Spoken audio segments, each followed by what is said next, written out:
ఎప్పుడు కూడా నా కేక్స్ గురించి అందరూ ఏమంటున్నారో మీకు పెడుతున్నా కదా. ఇప్పుడు నేను చెప్తాను ఆ కేక్స్ గురించి. మీరు నా కేక్ ఆర్డర్ ఇస్తే మీకన్నా ముందు ఆ కేక్ నాకు నచ్చాలి. ఎందుకు అలా అన్నానో కూడా ఈ వీడియోలో చూపిస్తా.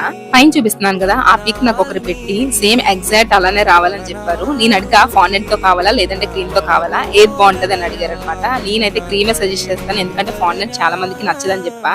అలా అయితే క్రీమ్ తోనే చేయండి, కానీ అలా వస్తుందో లేదా అని అన్నారు. ఎగ్జాక్ట్ గా అలా రావడానికి ట్రై చేస్తా అని చెప్పి బాడీ పట్టు అయితే ఫేస్ కలర్ ని వాళ్ళు ఇచ్చిన పిక్స్ లో ఎలా అయితే ఉన్నాయో pink, blue and green dresses ని వేసేసి ఇలా చాక్లెట్ మెల్ట్ చేసిన దాంతో అయితే బార్డర్ వేసా అనమాట. తర్వాత ఎందుకో నాకైతే బార్డర్ నాకు నచ్చలేనట్టు అనిపించింది. ఇంకా అవి తీసేసి ఇలా షేడ్ ఇచ్చి కిందకి బార్డర్ చిన్న లైట్ కలర్ లో బ్లాక్ లో ఇచ్చా అనమాట. నేను ఇప్పుడు వేసిన హెయిర్ కొంచెం ప్లెయిన్ గా ఉంది కదా, అలా కాకుండా మళ్ళీ మెల్టెడ్ చాక్లెట్ ని కొంచెం వేసి టూత్ పిక్ తో ఇలా చేయడం వల్ల ఏంటంటే హెయిర్ ఇంకొంచెం నీట్ గా రియలిస్టిక్ గా ఉంటది అనమాట. అందుకే ఫస్ట్ లో అన్నా మీకన్నా ముందు నాకు నచ్చాలి కేక్ అని చెప్పి. నాకు నచ్చకపోతే ఎన్ని మార్పులు చేస్తా, మొత్తానికి మీకు నచ్చేలా చేస్తా. ఇంకా లాస్ట్ లో అయితే రివ్యూ పెట్టని చూసేయండి.